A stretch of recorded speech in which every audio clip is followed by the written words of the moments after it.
My dear students, welcome back for physics class. आज हम laser जो मॉड्यूल 5 की एक इम्पोर्टेंट पार्ट है उसकी next topic relation between Einstein's coefficients के बारे में पढ़ने जा रहे हैं। पिछले क्लास में हमने पॉपुलेशन इन्वर्जन के बारे में डिस्कस किया था और हमने ये देखा कि पॉपुलेशन इन्वर्जन किस तरीके से इम्पोर्टेंट है लेजिंग एक्शंस के लिए या लेजर डिवाइस के लिए। My name is doctor Rakesh Mohan. I am assistant professor physics, department of applied sciences and humanities, ABSIT Ghaziabad. आज हम next topic that is relation between Einstein's coefficients के बारे में डिस्कस करेंगे। तो आइंस्टाइंस कोफिशिएंट्स के बारे में ऑलरेडी हम जान चुके हैं जब हम absorption of radiation, spontaneous emission और स्टिमुलेटेड एमिशन ऑफ रेडिएशंस के बारे में पढ़ लिया था। अब हम उन्हीं तीनों कोफिशिएंट्स के बीच में रिलेशन डिराइव करने जा रहे हैं। तो रिलेशंस कैसे डिराइव करेंगे, उससे पहले जब भी हम कोई रिलेशन डिराइव करते हैं या आइंस्टाइन जब इस रिलेशन को डिराइव करे थे, उन्होंने एक इमेजिनरी कंसेप्ट को लेके ये डिराइवेशन शुरू किया था। तो उन्होंने क्या किया था, considering N assembly of atoms,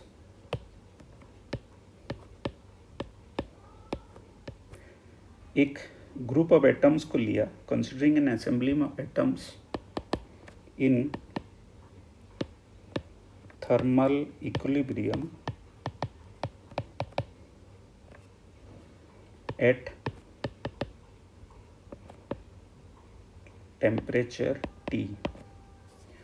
तो एक ग्रुप ऑफ एटम्स को जब उन्होंने कंसिडर किया और उसमें टेम्परेचर को इक्विलिब्रियम रखा with radiations of frequency new, frequency के रेडिएशंस को भी उन्होंने कंसिडर किया और and energy density you new. तो तीन चीज़ें इन्होंने कंसिडर की, एक टी टेम्परेचर इक्विलिब्रियम में, फ्रीक्वेंसी को न्यू लिया और एनर्जी डेंसिटी को यू न्यू लिया। और असेंबली ऑफ एटम्स, एक ग्रुप ऑफ एटम्स को लेके उन्होंने अपना कैलकुलेशंस, थ्योरेटिकल कैलकुलेशन से उसको शुरू किया। उसके बाद let N1 and N2 be the number of atoms in energy state E1 and E2 respectively. जैसे पहले भी हमने कंसिडर किया था, दो एनर्जी लेवल लिया E1 एंड E2 और दोनों में नंबर ऑफ एटम्स को डेजिग्नेट कर दिया N1 और N2। अब जो कंसिडर उन्होंने किया वो है the number of atoms in state E1 that can absorb a photon and give rise to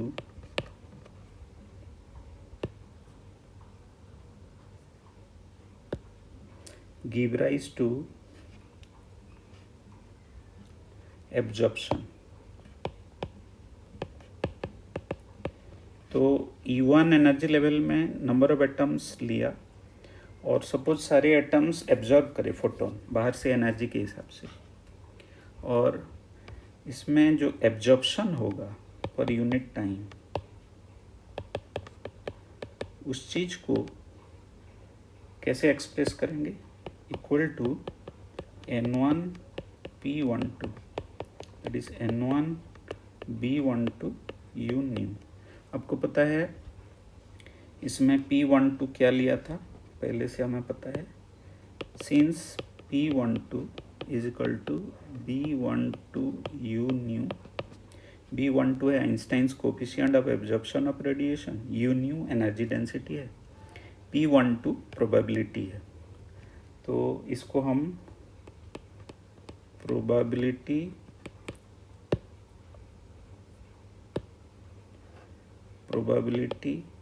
of absorption of radiation भी कहते हैं। इसको इन्होंने मल्टीप्लाइड कर दिया और इनके पास जो इक्वेशन आया, दिस इज इक्वेशन नंबर 1। तो ये एब्जॉर्प्शन वाले प्रोसेस को यूज किया गया। अब सेम प्रोसेस यूज किया जाएगा स्पॉन्टेनियस और स्टिमुलेटेड एमिशन में। तो कन्वर्सली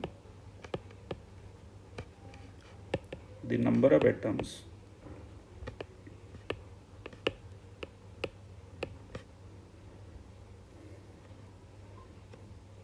number of photons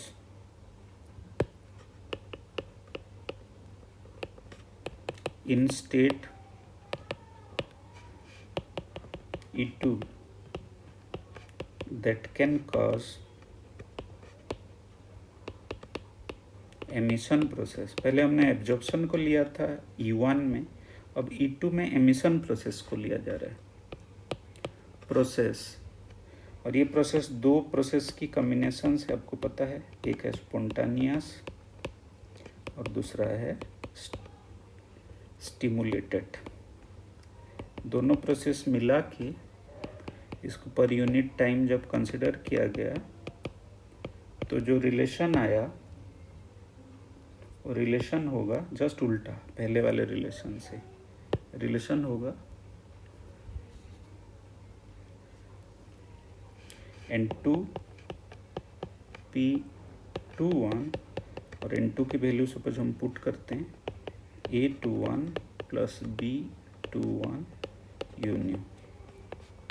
आपको पता है A21 है कोफिशिएंट ऑफ स्पॉन्टेनियस एमिशन और B21 है कोफिशिएंट ऑफ स्टिमुलेटेड एमिशन। तो इसका मतलब है कि ये एमिशन प्रोसेस को एक्सप्लेन कर दिया गया इक्वेशन 2 में, इक्वेशन 1 में एक्सप्लेन किया गया एब्जॉर्प्शन प्रोसेस को। और जब इक्विलिब्रियम कंडीशन होगा तो हम लिख सकते हैं फॉर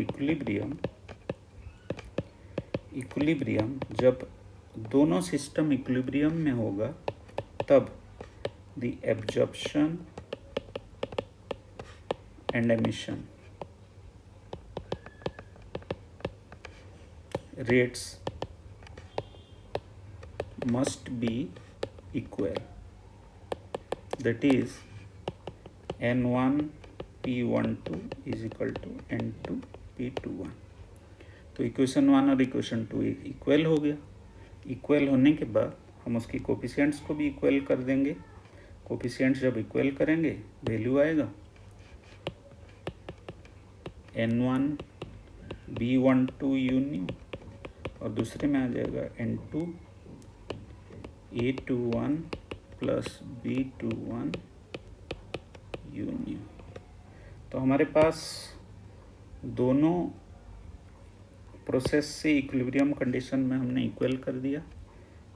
अब हम इसको ब्रैकेट खोल देंगे, N2 A21 plus N2 B21 U new हो जाएगा। थोड़ा सा इसको रिमॉडल करेंगे, U न्यू को एक साइड में रखेंगे, N1 B12 और दूसरे साइड से N2 B21 आ गया और राइट हैंड साइड में N2 A21 ऑलरेडी है। So what we are doing,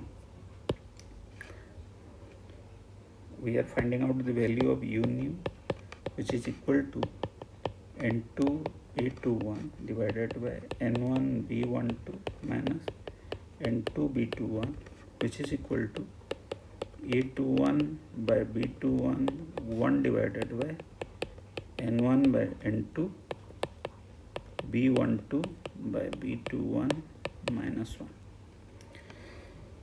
So we derived the equation for energy density in equation 3.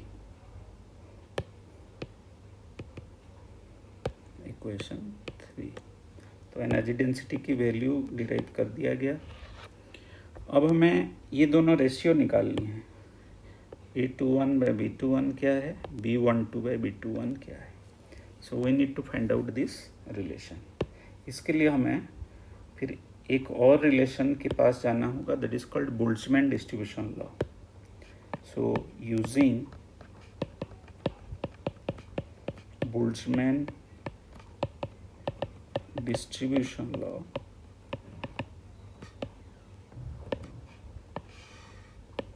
जब हम यूज करेंगे, द नंबर ऑफ एटम्स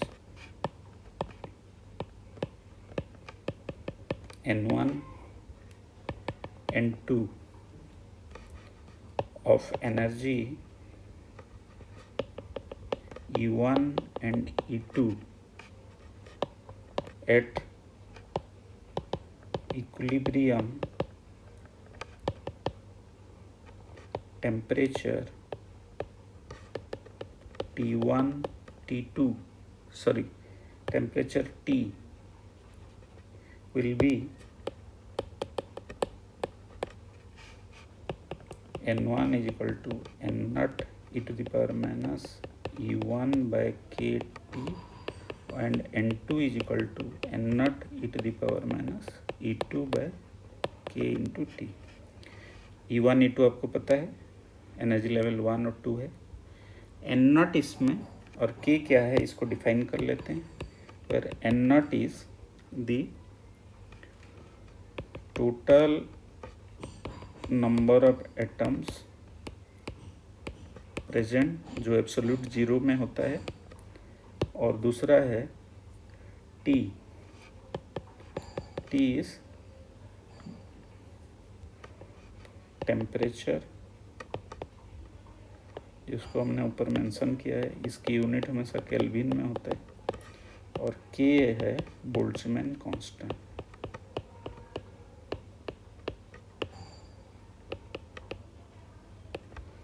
अब N1 N2 की रेशियो हम निकालेंगे, क्योंकि ऊपर हमें इसको यूज करना है इक्वेशन 3 में। So what we are doing, we are taking ratio. So N1 by N2 is becoming e to the power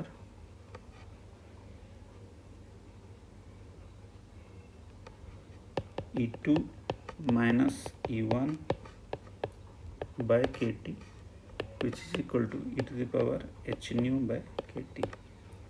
तो N1 by N2 की वैल्यू हमें ये मिल गया, and we are using this value in equation 3। So using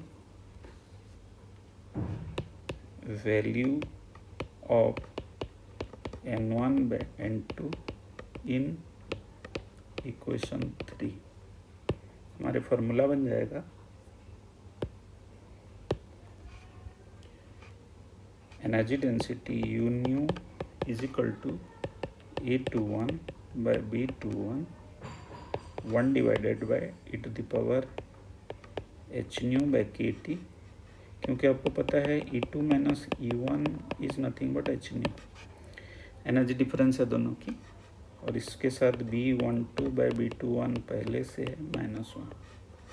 तो आपकी जो formula हो गया, that is equation 4, energy density.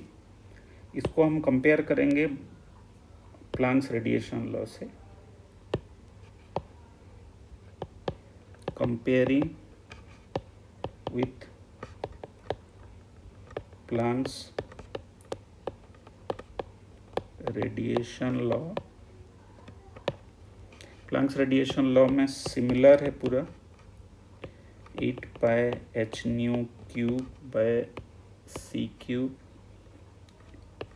1 divided by e to the power h nu by kt minus 1। Equation 5 देख सकते हैं आप कि हमने जो आइंस्टाइन कोफिशिएंट वाले रिलेशन 4 में डिराइव किया और जो 5 में प्लैंक्स रेडिएशन लॉ है, बोथ आर कंप्लीटली सिमिलर। अब हम इसको कंपेयर करेंगे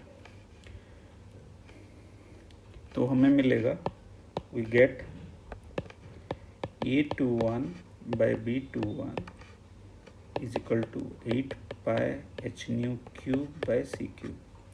एग्जैक्ट यही वैल्यू हमें दोनों में मिलेगा और B12 by B21 में मिलेगा 1। तो दूसरा जो रिलेशन होगा B12 by B21 is equal to 1। तो हम इसमें कंक्लूजन में हमें ये मिल रहा है, कंक्लूजन में कि दो रिलेशन हमें मिला। एक है E21 by B21 दिस, B12 by B21 is equal to 1। तो दोनों रिलेशन की जब हम कंक्लूजन में लिखते हैं तो पहला कंक्लूजन होगा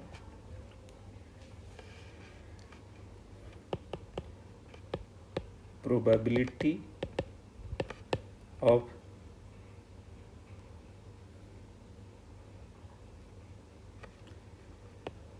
stimulated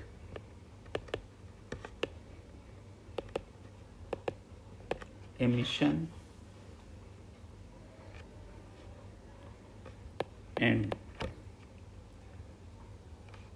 induced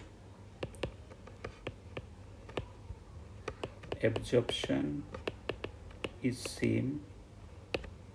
और दूसरा कंक्लूजन, ये इक्वेशन नंबर ये B1 to B21 रिलेशन से आया ये, और फिर A21 बाय रिलेशन से हमें जो कंक्लूजन मिलेगा वो होगा कि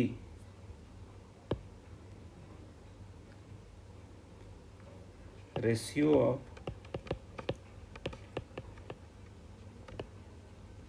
probability of spontaneous and stimulated emission is proportional to